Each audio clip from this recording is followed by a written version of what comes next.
Proud na ifiniflex ngayon ng netizens sa TikTok ang kanila raw abot kaya pero quality bags. Balat to, madam, ha? Ayan, may card pa. Branded, authentic at stylish pero hindi sing mahal. Nabili kasi sa Ukay. Kagaya na lang ng bags na ito na imported mula Korea. Ito na mga madam, shoulder bag ito, super liit. Na negosyo ng online seller na si Chernimi mula Gipos, Zamboanga del Sur. Malalaman po ang mga branded po kasi may mga code din po yan para hindi po kami mapapahiya sa aming mga buyer. Pero hindi lang daw siya malimit maka-jackpot sa nakukuha niyang mga ukay bag. Sa kaloob-looban din daw kasi ng mga bulsa nito. Minsan, merong nakatagong mga gintong alahas. Nakakuha na nga raw siya ng gintong singsing at singsing na may diamante. Mangyak-yak talaga ako, sir, sa sobrang tuwa. Yung pinagkuhanan ko po ng bag, sabi niya, likas kang maswerte. Aba, sign na ito para sipat-sipatin ang mga nabili nyo sa Ukay.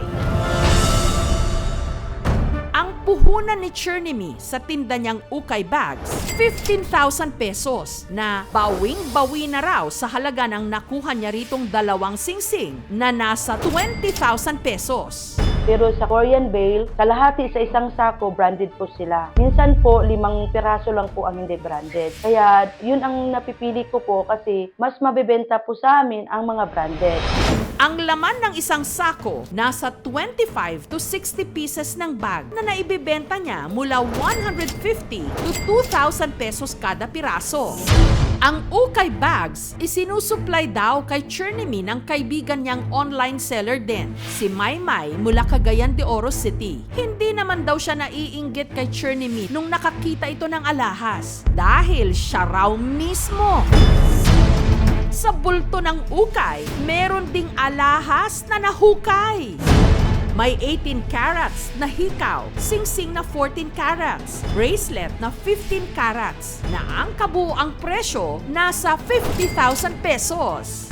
Sobrang saya po namin kapag nakakita kami ng gold sa sa Ukay. Kahit maliit lang ang value, kung pwede pa gamitin ng mga anak, ipapagamit namin. Sinasanla namin before is yung mga sira-sira, yung napuputol, ganyan.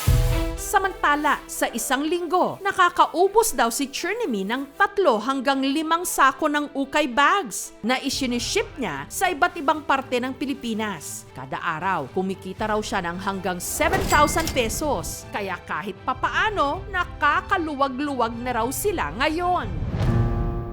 Nakatira lang po kami dati sa bahay tambakan. Wala kaming ilaw, wala kaming tubig. Sobrang hirap talaga dati sa kaysa ngayon. Kaya isang noodles, pag masamahan namin, marami kami. Isang kahig, isang tuka. Marami pong nabago, saka nakapapaayos po ako ng aking bahay. Paki-share po, mother. Pero sa dinami-rami raw ng Ukay bags na inila live sell, meron daw isa na sa hindi malamang dahilan, hirap siyang ibenta. Isang ladies bag na kulay itim na gawa sa leather. Hindi naman pangit talaga. Branded nga yan na bag eh. Siguro sa screen, kasi parang lang siya tingnan, sir, boring. Yung plain black lang. Isisale ko na ito mga madam ko.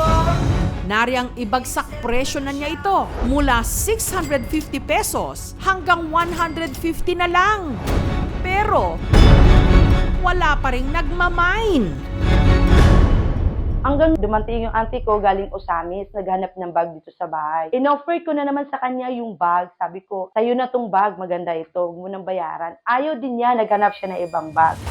Hanggang sa isa na naman niyang live sale kamakailan, ang dinidedma-dedma at tinatanggihang bag na isipan niyang ilabas. At habang nililinisan ito ni Chernimi sa bulsa nito, meron siyang kung anong nakapa. Nasa pinakailalim po ng lining niya. Kasi may butas pala yung kanyang zipper. May nakapa akong mga kumpol-kumpol. May swerte akong nakita. Iba yung kutob ko.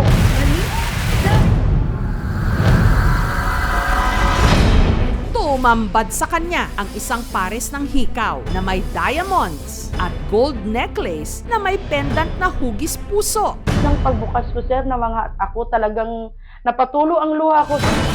Pero tunay nga kayang ginto ang mga ito? Naka-jackpot na kaya siya?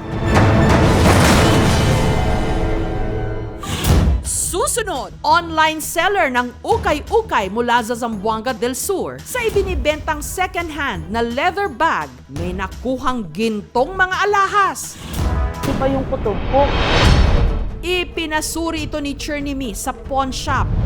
Inis ko yun sa sister namin, tapos linintihan ko. Mayroon mga tatak sa isa't isa. Talagang Yung bang mga nabili nyo po sa ukay, nabutingting nyo na? Malay nyo, baka meron din dyan, nakasiksik na yaman. Mangyak-yak talaga ako, sir, sa sobrang tuwa. Ang swerteng natuklasan ni Chernimi, hinding-hindi nyo dapat palampasin. Napatulo ang luha ko. Susunod na. Sa paglilinis ng itinitindang ukay bag ni Chernimi mula Gipos, Zamboanga del Sur, meron siyang nasalat sa bulsa nito. Sa pinakailalim po ng lining niyan, may nakapa akong mga kumpol-kumpol. Iba yung kutob ko. Isang pares ng hikaw na may diamonds at pendant ng kwintas na hugis puso. Napatulo ang luha ko, sir. Ipinasuri niya ito sa pawn shop. inis ko yun sa sister namin, tapos linintihan ko. Mayroon mga tatak sa isa't isa. Talagang At dito, abot tenga ang ngiti ni Chernimi nung natuklasan niya na ang nakuha niyang pares ng hikaw,